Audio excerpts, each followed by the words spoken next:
뉴스를 통해 전해지는 가자 지구의 불길과 레바논 상공을 가르는 미사일의 궤적을 보며 우리는 흔히 이렇게 묻습니다. 저들은 왜 저토록 멈추지 않는가?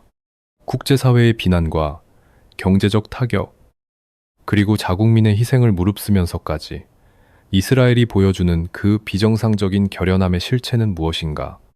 흔히 사람들은 이를 종교전쟁이나 영토분쟁으로 치부하곤 합니다. 하지만 그 이면에는 훨씬 더 어둡고 거대한 심리적 기제가 작동하고 있습니다. 바로 이스라엘인들의 뇌리에 깊게 박힌 80년의 저주라는 유령입니다. 히브리어로 슈미타라고 불리는 안식년의 개념이나 고대 왕국의 기록을 뒤져보면 기이한 공통점이 하나 발견됩니다. 과거 유대민족이 세웠던 독립국가들은 단 한 번도 80년의 벽을 넘지 못하고 내부 분열이나 외세의 침략으로 멸망했다는 사실입니다. 다윗과 솔로몬의 통일 왕국이 그랬고 하스몬 왕조가 그러했습니다. 1948년 건국된 현대 이스라엘은 이제 막 금화의 80년 선상에 서 있습니다. 전 세계가 이스라엘의 강경한 군사 행보를 단순한 보복으로 읽을 때 이스라엘 지도부와 전략가들은 이를 민족의 세 번째 멸망을 막기 위한 처절한 몸부림으로 해석합니다. 이들에게 전쟁은 선택이 아닙니다. 이스라엘의 안보 논리는 지극히 극단적입니다. 우리가 단 한 번이라도 약점을 보이면 그것이 곧 마지막이 될 것이라는 공포. 이 공포는 삼손 선택이라는 소름 끼치는 전략으로 구체화됩니다.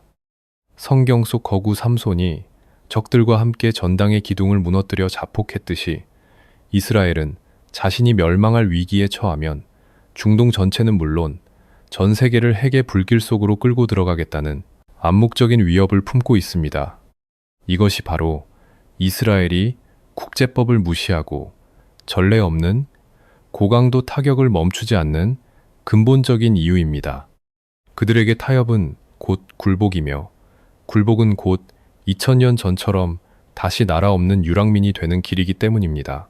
하지만 이 공포의 집착이 오히려 이스라엘을 거대한 감옥으로 만들고 있다는 사실을 아는 이는 많지 않습니다. 최첨단 방공망, 아이언돔이 하늘을 가리고 세계 최고의 정보기관이 사방을 감시하지만 이스라엘인들의 내면은 그 어느 때보다 불안에 떨고 있습니다. 밖으로는 적들의 포위망이 좁혀오고 안으로는 80년의 저주가 현실이 될지도 모른다는 분열의 조짐이 보이기 시작한 것입니다. 과연 이들의 광적인 전쟁 수행은 신의 방패가 되어줄까요? 아니면 스스로를 파멸로 몰아넣는 비극의 서막일까요? 이제 우리는 이들이 믿고 있는 그 압도적인 힘의 실체, 즉 인간의 판단을 넘어선 기계의 전쟁 속으로 들어가 보려 합니다. 텔아비브의 평범해 보이는 고층 빌딩 지하, 그곳에는 햇빛 한 점 들지 않는 거대한 서버실과 모니터들이 가득한 통제센터가 있습니다. 사람들은 이곳을 이스라엘 국방군의 심장부라고 부르지만 실상은 인간의 감정이 거세된 인공지능의 요새에 가깝습니다. 최근 이스라엘이 가자, 지구와 레바논에서 보여준 전례 없는 폭격의 속도와 정확도, 뒤에는 인간 장군들의 전략보다 훨씬 더 차갑고 정교한 알고리즘이 자리 잡고 있습니다. 바로 복음이라는 뜻의 하베소르와 라벤더로 불리는 인공지능 타격 시스템입니다. 과거의 전쟁에서 표적을 하나 선정하는 데는 정보 요원 수십 명의 며칠간의 분석이 필요했습니다. 하지만 이제 이스라엘의 인공지능은 단 몇 초 만에 수천 개의 타격 대상을 생성해냅니다. 통신 기록, 소셜미디어 활동, 드론 영상, 심지어는 누군가의 일상적인 이동 경로까지 모든 데이터가 알고리즘의 용광로 속으로 빨려 들어갑니다. 그리고 인공지능은 그 데이터들을 조합해 누군가를 죽여야 할 적으로 규정합니다. 문제는 이 과정에서 인간의 도덕적 판단이 끼어들 틈이 거의 없다는 점입니다. 알고리즘이 90%의 확률로 적이라고 지목하면 인간 요원은 그저 확인 버튼을 누르는 거수기에 불과해집니다. 전쟁터에서 인공지능이 주도권을 잡으면서 이스라엘의 전쟁 수행 방식은 극단적으로 변했습니다. 이제는 적의 수뇌부만을 정밀 타격하는 것을 넘어 하마스나 헤즈볼라와 연관된 하급 조직원들의 주거지까지도 인공지능이 샅샅이 뒤져 타격 대상으로 올립니다. 이 과정에서 발생하는 민간인 희생은 알고리즘의 계산식 속에서 부수적 피해라는 이름의 숫자로 처리됩니다. 이스라엘은 이를 효율적인 전쟁이라고 부르지만 전 세계는 이를 기계에 의한 대량 학살의 서막이라며 우려 섞인 시선을 보냅니다. 하지만 이스라엘은 아랑곳하지 않습니다. 그들에게 인공지능은 적들의 수적 우세를 극복할 수 있는 유일한 마법의 지팡이이기 때문입니다. 더욱 놀라운 사실은 이 살상용 인공지능 기술이 이스라엘의 국가 경쟁력을 지탱하는 거대한 산업의 핵심이라는 점입니다. 전장에서 성능이 검증된 알고리즘은 곧바로 전 세계 보안 시장과 군수 시장으로 수출됩니다. 전쟁터가 일종의 거대한 시험장이자 광고판이 되는 셈입니다. 이스라엘은 이렇게 벌어들인 막대한 자본을 다시 기술 개발에 쏟아부으며 타의 추종을 불허하는 기술 장벽을 쌓아 올립니다. 이것이 바로 이스라엘이 국제사회의 제재 위협 속에서도 당당할 수 있는 경제적 토대입니다. 세계는 이스라엘의 무기를 비난하면서도 동시에 그들의 압도적인 감시 기술과 방어 시스템을 사기 위해 줄을 서는 모순적인 상황에 처해 있습니다. 그러나 기계가 지배하는 전쟁에는 치명적인 함정이 숨어 있습니다. 알고리즘은 복수를 계산할 수는 있지만 증오의 연쇄를 끊어내는 법은 배우지 못했습니다. 기계가 정해준 타격 대상이 늘어날수록 그 폭격으로 가족을 잃은 새로운 세대의 분노는 인공지능이 예측할 수 없는 변수가 되어 돌아옵니다. 이스라엘은 기술로 승리하고 있다고 믿지만 어쩌면 기계가 만들어낸 효율적인 죽음의 숫자들이 이스라엘을 더 깊은 고립의 구렁텅이로 몰아넣고 있는지도 모릅니다. 이제 우리는 이 차가운 기계의 논리가 어디서부터 시작되었는지 그 뿌리 깊은 트라우마의 역사를 들여다봐야 합니다. 첨단 인공지능이 목표물을 점지하고 미사일이 그곳을 정밀하게 타격하는 차가운 기계의 전쟁 뒤에는 사실 뜨겁고도 처절한 인간의 피눈물이 흐르고 있습니다. 이스라엘이라는 나라를 이해하기 위해 반드시 통과해야 하는 관문이 하나 있는데 그것은 바로 홀로코스트라는 거대한 어둠입니다. 유럽 전역에서 유대인 600만 명이 가스실과 수용소에서 조직적으로 학살당했던 그 기억은 단순히 역사책 속의 한 페이지가 아닙니다. 그것은 오늘날 이스라엘 군인들이 총을 잡는 이유이자 이스라엘 정치인들이 국제사회의 비난 앞에서도 눈 하나 깜짝하지 않는 강철 같은 심장을 갖게 된 근원입니다. 이스라엘의 안보 전략을 관통하는 가장 강력한 문장은 결코 반복되지 않으리라는 선언입니다. 이 말은 유대인들에게 단순한 구호, 그 이상의 종교적 교리와도 같습니다. 2000년 동안 나라 없이 떠돌며 남의 나라 땅에서 박해받고 결국에는 인종 청소라는 극단적인 비극까지 겪어야 했던 민족에게 세상은 믿을 곳이 못 되는 잔혹한 전쟁터일 뿐입니다. 그들에게 평화라는 단어는 힘이 뒷받침되지 않으면 언제든 깨질 수 있는 유리그릇과 같습니다. 그래서 이스라엘은 건국 초기부터 스스로를 지킬 수 있는 압도적인 힘을 갖추는데 사활을 걸었습니다. 1948년 건국 직후 벌어진 1차 중동전쟁부터 1967년의 6.1 전쟁까지 이스라엘은 늘 수적인 열세 속에서 싸워야 했습니다. 주변의 모든 아랍 국가가 한꺼번에 쳐들어오는 상황에서 이스라엘이 선택한 생존 방식은 바로 선제 타격이었습니다. 맞기 전에 먼저 친다. 그리고 다시는 일어서지 못할 정도로 처절하게 응징한다. 이 가혹한 보복의 논리는 과거 수용소에서 무기력하게 죽어갔던 조상들에 대한 일종의 집단적 속죄이자 생존 본능입니다. 그들이 가자 지구를 초토화하고 레바논의 하부 조직까지 뿌리 뽑으려 드는 것은 적들에게 공포를 심어주지 못하면 자신들이 다시 사냥감이 될 것이라는 본원적인 트라우마 때문입니다. 이 트라우마는 이스라엘을 세계에서 가장 효율적이고 강력한 군사 강국으로 만들었습니다. 하지만 동시에 이 트라우마는 이스라엘을 타협을 모르는 고립된 섬으로 만들기도 했습니다. 과거의 상처가 너무나 깊기에 이들은 상대방의 고통이나 국제사회의 인도주의적 호소보다 자국민의 안전을 수천 배 더 무겁게 여깁니다. 누군가는 이를 정당방위라고 부르고 누군가는 이를 과잉 대응이라고 비난하지만 이스라엘인들에게 그것은 사치스러운 논쟁일 뿐입니다. 그들에게 중요한 것은 오직 내일 아침에도 이스라엘이라는 나라가 지도 위에 존재하느냐 하는 생존의 문제입니다. 그러나 이토록 강한 생존 의지가 역설적으로 또 다른 비극의 씨앗을 뿌리고 있다는 점을 우리는 주목해야 합니다.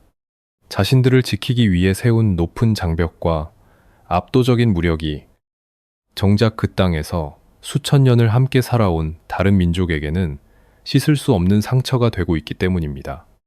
이제 우리는 이스라엘이 지키고자 하는 그 성스러운 땅, 예루살렘이라는 이름 아래 감춰진 지리적 저주와 피의 연대기를 살펴보려 합니다.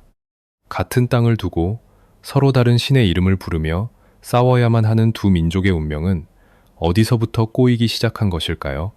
지중해의 푸른 바다와 유대 광야의 척박한 모래바람이 만나는 곳, 그 접점에 예루살렘이 있습니다. 히브리어로 평화의 터전이라는 뜻을 지닌 이 도시는 역설적이게도 인류 역사상 가장 피비린내 나는 전쟁터였습니다. 3000년 전 다윗 왕이 이곳을 수도로 삼은 이래 예루살렘은 무려 44번이나 주인이 바뀌었고 2번이나 완전히 파괴되어 지도에서 사라질 뻔했습니다. 하지만 이 도시는 결코 죽지 않았습니다. 오히려 세 종교, 즉 유대교와 기독교, 그리고 이슬람교가 모두 자신들의 가장 성스러운 뿌리를 이곳에 박으면서 예루살렘은 거대한 화약고가 되었습니다. 지금 이 순간에도 전 세계 이목이 쏠리는 곳은 예루살렘 구시가지의 성전산이라 불리는 작은 언덕입니다. 축구장 20개 남짓한 이 좁은 땅 위에 인류사에서 가장 다루기 힘든 모순이 층층이 쌓여 있습니다. 유대인들이 가장 신성하게 여기는 제1성전과 제2성전의 터 위에 이슬람의 3대 성지인 알 아크사 사원과 황금돔 사원이 세워져 있습니다. 유대인들은 그 사원 아래의 서쪽 벽, 즉 통곡의 벽에서 2000년째 조상의 땅을 되찾게 해달라며 울부짖고, 무슬림들은 그 위에서 자신들의 성지를 지키기 위해 결사항전을 다짐합니다. 물리적으로 같은 바위 하나를 두고 두 민족이 서로 다른 신의 이름을 부르며 양보 없는 대치를 이어가는 것입니다. 이 지리적 요충지가 지닌 무게는 단순히 종교적 신념에만 그치지 않습니다. 예루살렘은 중동의 심장부이자 전략적 요충지입니다. 이곳을 차지하는 자가 중동의 패권을 쥐고 나아가 전 세계 유대인과 무슬림의 정신적 지주가 됩니다. 이스라엘에게 예루살렘은 타협할 수 없는 영원한 수도이지만 팔레스타인 사람들에게는 언젠가 세워질 자신들, 국가의 심장입니다. 한 치의 땅도 나눌 수 없다는 이 극단적인 배타성은 지리학이 내린 잔혹한 형벌과도 같습니다. 이스라엘이 왜 그토록 국제사회의 비난을 무릅쓰고 정착촌을 확대하며 예루살렘 주변을 포위하려 드는지, 그 이유는 명확합니다. 지도를 선점하지 못하면 존재할 수 없다는 공포 때문입니다. 하지만 이 땅의 비극은 종교적 열망만으로 설명되지 않습니다. 같은 우물물을 마시고 같은 공기를 마시며 살아가는 두 민족이 왜 서로를 죽이지 못해 안달하게 되었는지, 그 이면에는 지리가 만들어낸 생존의 공포가 도사리고 있습니다. 이스라엘은 영토가 너무나 좁아 적이 국경을 넘는 순간 방어할 공간이 없습니다. 그래서 이들은 예루살렘을 요새화하고 주변 요르단강 서안 지구를 장악하여 완충지대를 만들려 합니다. 반면 그 땅에서 쫓겨난 팔레스타인 사람들에게 이스라엘의 안보는 곧 자신들의 감옥이 됩니다. 한쪽의 안전이 다른 쪽의 재앙이 되는 이 제로섬 게임의 구조는 예루살렘이라는 좁은 공간 안에 갇혀 폭발만을 기다리고 있습니다. 평화의 도시라는 이름이 무색하게도 예루살렘은 지금 이 순간에도 누군가의 피를 요구하고 있습니다. 정치인들은 협상을 말하지만 수천 년간 쌓인 종교적 배타성과 지리적 숙명은 그 어떤 종이 조약보다 견고합니다. 이스라엘이 왜 저토록 전쟁에 집착하는지 묻는다면 그 대답은 이 성스러운 바위 언덕 아래에 숨겨져 있을지도 모릅니다. 그런데 이 비극의 씨앗을 뿌린 것은 오직 이 두 민족뿐이었을까요? 우리는 이제 시선을 돌려 100년 전 이 땅의 지도를 제멋대로 그리고 떠난 거대 제국의 그림자를 추적해 보려 합니다. 지금의 중동 지도를 펼쳐놓고 그 국경선들을 가만히 들여다보면 기이한 점을 하나 발견하게 됩니다. 자연스러운 산맥이나 강줄기를 따라 그어진 것이 아니라 마치 자를 대고 대충 그어버린 듯한 직선들이 가득합니다. 이 부자연스러운 선들이 바로 100년 전 유럽의 거대 제국들이 이 땅에 남긴 지울 수 없는 흉터이자 오늘날 이스라엘과 아랍이 서로를 죽이게 만든 결정적인 도화선입니다. 그 중심에는 제1차 세계대전의 혼란 속에서 자신의 이익을 위해 한 땅을 두고 3번의 거짓말을 한 대영 제국의 그림자가 짙게 깔려 있습니다. 1914년 전쟁이 터지자 영국은 중동을 지배하던 오스만 제국을 무너뜨리기 위해 아랍인들의 도움이 절실했습니다. 그래서 영국은 아랍의 지도자 후세인에게 달콤한 약속을 건넵니다. 우리 편에서 싸워준다면 전쟁 후 팔레스타인을 포함한 거대한 아랍 독립국가 건설을 지지하겠다는 맹마은 선언이 그것입니다. 400년 동안 타민족의 지배를 받던 아랍인들은 이 약속을 믿고 영국의 동맹군이 되어 피를 흘렸습니다. 하지만 영국의 주머니 속에는 또 다른 계산서가 들어 있었습니다. 바로 벨푸어 선언입니다. 영국은 미국의 참전을 끌어내고 유대계 자본의 지원을 받기 위해 같은 땅인 팔레스타인에 유대인의 민족, 국가 건설을 지지한다는 편지를 유대계 금융 가문인 로스차일드에게 보낸 것입니다. 영국의 배신은 여기서 그치지 않았습니다. 앞에서는 아랍과 유대인에게 각각 독립을 약속하면서 뒤에서는 프랑스와 비밀리에 지도를 펼쳐들고 중동을 자기들끼리 나눠 가질 계획을 세웠습니다. 이것이 바로 사이크스-피코 협정입니다. 이 협정으로 인해 수천 년간 이어져 온 민족적, 종교적 경계는 무시된 채 영국과 프랑스의 입맛에 맞는 기형적인 국경선이 만들어졌습니다. 영국은 한 땅을 두고 3번의 거래를 한 셈입니다. 아랍인에게는 독립을, 유대인에게는 국가 건설을, 그리고 프랑스와는 분할 점령을 약속한 이 모순적인 행보는 결국 전쟁이 끝난 뒤 거대한 폭발로 이어졌습니다. 제국주의의 탐욕이 휩쓸고 간 자리에는 지독한 증오의 씨앗이 뿌려졌습니다. 아랍인들은 영국의 배신에 분노하며 자신들의 땅을 침범한 유대인들을 침략자로 규정했고, 유대인들은 생존을 위해 영국이 약속한 권리를 관철하려 했습니다. 영국은 이 감당할 수 없는 갈등을 방치하다가 결국 1947년 모든 문제를 유엔에 떠넘기고 무책임하게 철수해버렸습니다. 주인이 사라진 땅에서 두 민족은 서로의 목을 겨누게 되었고, 그것이 우리가 목격하는 70년 전쟁의 서막이었습니다. 강대국들이 제멋대로 그린 선 하나가 수세대에 걸친 비극을 결정지어버린 것입니다. 오늘날 이스라엘이 왜 저토록 국제사회의 중재를 불신하고 오직 자신의 무력만을 믿는지, 그 근원에는 바로 이 배신의 역사가 자리 잡고 있습니다.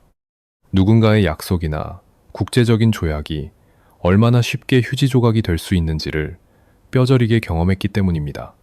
하지만 이 전쟁은 단순히 과거의 원한만으로 지속되는 것이 아닙니다.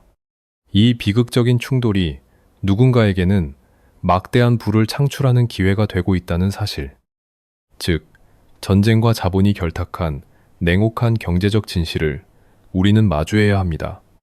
이제 우리는 이스라엘이 어떻게 전쟁을 통해 세계적인 강대국으로 성장했는지, 그 화약 냄새 나는 경제학을 들여다보려 합니다. 전쟁은 비극이지만 역설적이게도 이스라엘에게 전쟁은 국가를 지탱하는 가장 거대한 성장 엔진이자 거부할 수 없는 비즈니스 모델이 되었습니다.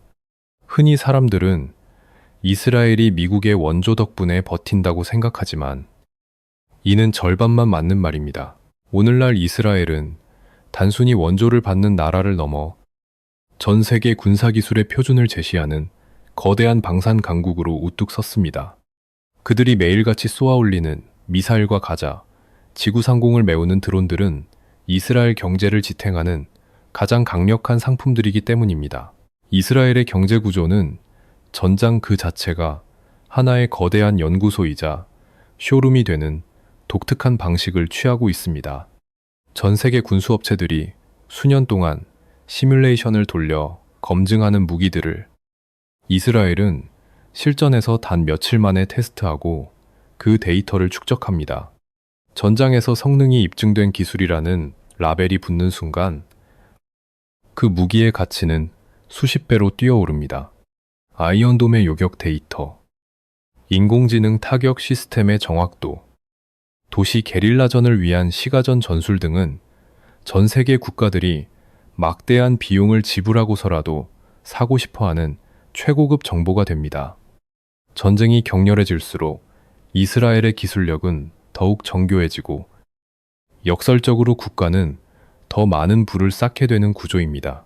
이러한 경제적 논리는 이스라엘의 스타트업 생태계와도 긴밀하게 연결되어 있습니다. 이스라엘의 청년들은 입대와 동시에 첨단 정보부대나 기술부대에서 실무를 익히고 제대 후 그 경험을 바탕으로 사이버 보안이나 인공지능 기업을 창업합니다. 우리가 일상에서 사용하는 많은 보안 프로그램과 자율주행 기술의 뿌리가 이스라엘 군 기술에 닿아 있다는 사실은 결코 우연이 아닙니다. 전쟁이 끊이지 않는 불안한 환경이 오히려 이스라엘을 세계에서 단위 면적당 스타트업이 가장 많은 나라로 만든 것입니다. 전쟁터에서 쌓은 생존의 기술이 민간 시장에서 막대한 자본으로 치환되는 이 놀라운 순환 구조는 이스라엘이 왜 전쟁을 두려워하지 않는지 설명해주는 경제적 배경입니다. 하지만 이 전쟁 경제학에는 차갑고 잔인한 이면이 존재합니다. 국가의 번영이 갈등의 지속에 의존하게 될 때 평화는 오히려 경제적 위협으로 다가올 수 있습니다. 전쟁이 멈추고 기술 검증의 장이 사라진다면 이스라엘의 방산 수출 경쟁력은 약화될 수밖에 없습니다. 결국 이스라엘은 안보를 위해 전쟁을 수행한다고 말하지만 그 과정에서 구축된 거대한 군사산업 복합체는 스스로 동력을 얻어 전쟁의 지속을 요구하는 괴물이 되어버린 셈입니다. 국민의 세금이 미사일로 소모되는 것처럼 보이지만 사실 그 미사일은 더 큰 투자를 불러오는 광고 비용과도 같은 역할을 하고 있습니다. 이처럼 돈과 피가 뒤섞인 경제 구조는 이스라엘을 쉽게 무너지지 않는 요새로 만들었습니다. 국제사회가 이스라엘을 향해 경제 제재를 거론하면서도 실행에 옮기지 못하는 이유도 여기에 있습니다. 전 세계의 금융, 보안, 정보통신망이 이스라엘의 기술과 자본에 깊숙이 얽혀 있기 때문입니다. 그렇다면 이스라엘은 정말로 혼자서 이 모든 것을 해낸 것일까요? 우리는 이제 이스라엘 뒤에 서 있는 거대한 그림자, 즉 미국이라는 초강대국과의 기묘한 공생관계를 파헤쳐 보려 합니다. 이스라엘의 총구는 과연 누구의 의지로 겨누어지고 있는 것일까요? 미국 워싱턴의 의사당 주변을 걷다 보면 성격이 판이한 두 국가가 마치 샴쌍둥이처럼 결합되어 있다는 사실을 절감하게 됩니다. 전 세계 어느 나라도 미국으로부터 이스라엘만큼의 전폭적이고 예외적인 지지를 받아본 적이 없습니다. 건국 이후 지금까지 미국이 이스라엘에 쏟아부은 군사 및 경제 원조는 물가 상승률을 고려하면 무려 300조 원을 훌쩍 넘습니다. 유엔 안전보장이사회에서 이스라엘의 전쟁 범죄를 규탄하는 결의안이 올라올 때마다 미국은 단 한 번의 망설임 없이 거부권을 행사하며 방패막이를 자처해 왔습니다. 왜 세계 최강대국 미국은 국제사회의 비난을 감수하면서까지 이토록 이스라엘에 집착하는 것일까요? 이 기묘한 공생관계의 첫 번째 톱니바퀴는 냉전 시대의 산물인 지정학적 이해관계입니다. 중동은 전 세계 석유의 젖줄이자 아시아와 유럽을 잇는 전략적 요충지입니다. 미국에게 이스라엘은 중동 한복판에 떠 있는 침몰하지 않는 거대한 항공모함과 같습니다. 주변 아랍 국가들이 옛 소련이나 중국, 러시아와 손을 잡을 때 이스라엘은 중동에서 미국의 이익을 대변하며 적대 세력을 견제하는 유일한 파수꾼 역할을 수행해 왔습니다. 이스라엘의 강력한 군사력은 미국이 직접 군대를 보내지 않고도 중동의 질서를 통제할 수 있게 해주는 가장 효율적인 대리인인 셈입니다. 두 번째 톱니바퀴는 미국 내부를 움직이는 거대한 로비의 힘입니다. 유대인들은 미국 인구의 2% 남짓에 불과하지만 금융과 언론, 그리고 법조계에서 막강한 영향력을 행사하고 있습니다. 이들이 결성한 미국 이스라엘 공공정책위원회, 즉 에이펙은 미국 내에서 가장 강력한 이익단체 중 하나로 꼽힙니다. 미국의 정치인들에게 에이펙의 지지를 잃는다는 것은 정치적 자살 행위와도 같습니다. 선거 자금줄을 쥐고 여론을 움직이는 이들의 조직적인 로비 앞에서 민주당과 공화당을 막론하고 이스라엘을 비판하는 목소리는 의회 문턱을 넘기도 전에 사라지고 맙니다. 미국 대통령이 누가 되든 친이스라엘 정책이 흔들리지 않는 이유가 여기에 있습니다. 마지막으로 가장 의외이면서도 강력한 세 번째 톱니바퀴는 종교적 신념입니다. 미국 내 수천만 명에 달하는 복음주의 기독교인들은 유대인이 예루살렘으로 돌아와 성전을 재건해야 예수가 재림한다는 종교적 믿음을 가지고 있습니다. 이들에게 이스라엘을 지지하는 것은 단순한 외교 정책이 아니라 신의 명령을 이행하는 성스러운 의무입니다. 이 거대한 표밭은 공화당의 핵심 지지 기반이며 정치적 논리보다 훨씬 더 강력한 감성적 동력을 제공합니다. 전략적 이익과 자본의 로비, 그리고 종교적 맹신이 맞물리면서 미국과 이스라엘은 때려야 뗄 수 없는 운명 공동체가 된 것입니다. 하지만 영원할 것 같던 이 결속에도 서서히 균열이 생기기 시작했습니다. 이스라엘의 가혹한 전쟁 수행 방식에 대해 미국의 젊은 세대와 진보적 유대인들이 의문을 제기하며 등을 돌리고 있기 때문입니다. 미국의 무조건적인 지지가 오히려 미국의 국격을 떨어뜨리고 국제적 고립을 자초한다는 비판이 거세지고 있습니다. 이스라엘 내부에서도 이 특별한 관계가 언제까지 지속될 수 있을지에 대한 불안감이 싹트고 있습니다. 그런데 이스라엘을 위협하는 진짜 위기는 외부가 아닌 내부에서 터져나오고 있습니다. 이제 우리는 이스라엘이라는 요새를 안에서부터 무너뜨리고 있는 종교적 광기와 내부의 분열을 들여다보려 합니다. 이스라엘을 지탱하는 가장 강력한 힘이 외부의 적에 맞선 단결이었다면 역설적이게도 지금 그 요새를 안에서부터 무너뜨리고 있는 것은 내부의 깊은 균열입니다. 흔히 외부에서는 이스라엘을 하나의 거대한 군사국가로 보지만 실상은 세속적인 민주주의를 지향하는 시민들과 신의 율법이 국가의 법보다 우선한다고 믿는 근본주의 유대인들 사이에 거대한 내전이 벌어지고 있습니다.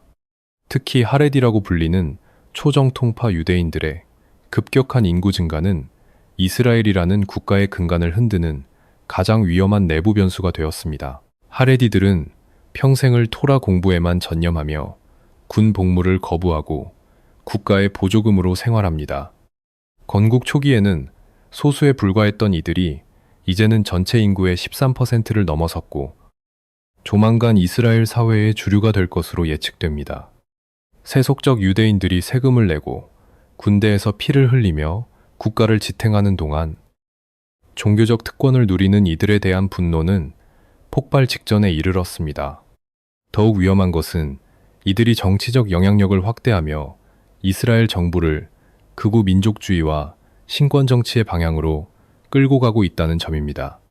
현재 베냐민, 네타냐후 정부를 지탱하는 핵심 세력 역시 이들 종교적 극우 세력입니다. 이들은 팔레스타인과의 타협을 거부하며 요르단강 서안 지구에 정착촌을 건설하는 것을 신이 주신 땅을 되찾는 성스러운 임무라고 주장합니다. 국제법이나 외교적 고립보다 성경의 구절을 더 중시하는 이들의 광기는 이스라엘을 국제사회에서 점점 더 외톨이로 만들고 있습니다. 이스라엘의 중산층과 엘리트 계층은 자신들이 일군 현대적인 민주국가가 종교적 도그마에 빠진 중세국가로 변해가는 모습에 절망하고 있습니다. 2023년 전쟁이 터지기 직전까지 이스라엘 전역을 뒤덮었던 사법부 무력화 반대 시위는 단순한 정치적 투쟁이 아니라 국가의 정체성을 둔 심각한 내부 분열의 전조였습니다. 결국 이스라엘이 보여주는 대외적인 강경함과 전쟁에 대한 집착은 이러한 내부의 극심한 혼란을 외부의 적을 향한 공포로 덮으려는 필사적인 시도이기도 합니다. 국민들이 서로를 미워하는 대신 공동의 적을 미워하게 만듦으로써 정권의 수명을 연장하고 국가의 붕괴를 늦추려 하는 것입니다. 하지만 전쟁이 길어질수록 경제적 부담은 커지고 군 복무를 둘러싼 갈등은 더욱 깊어지며 사회적 합의는 완전히 실종되고 있습니다. 외부의 적은 물리칠 수 있지만 내부에서 썩어 들어가는 상처는 그 어떤 첨단 무기로도 치료할 수 없습니다. 80년의 저주가 현실이 될지도 모른다는 공포는 이제 외부가 아닌 내부의 거울 속에서 이스라엘인들을 응시하고 있습니다. 신의 이름으로 칼을 휘두르는 이들이 늘어날수록 역설적으로 그 칼끝은 이스라엘 자신을 향하고 있습니다.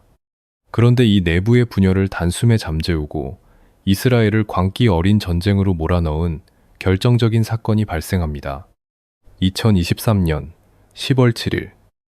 그날의 참극은 어떻게 이스라엘의 마지막 이성을 마비시키고 중동 전체를 거대한 도박판으로 밀어넣었는지 우리는 그 충격적인 현장으로 가보려 합니다. 2023년 10월 7일 새벽, 이스라엘이 자랑하던 난공불락의 방벽이 허무하게 뚫리는 순간 전 세계는 경악했습니다. 최첨단 인공지능 감시 체계와 세계 최고의 정보기관 모사드, 그리고 하늘을 촘촘히 메운 아이언돔조차 하마스의 기습적인 공격을 막아내지 못했습니다. 평화로운 음악 축제장은 순식간에 아수라장이 되었고 수백 명의 민간인이 살해되거나 인질로 끌려갔습니다. 이스라엘인들에게 이 사건은 단순한 테러를 넘어선 실존적 붕괴였습니다. 국가가 국민을 지켜줄 것이라는 그 뿌리 깊은 믿음이 단 몇 시간 만에 산산조각 났기 때문입니다.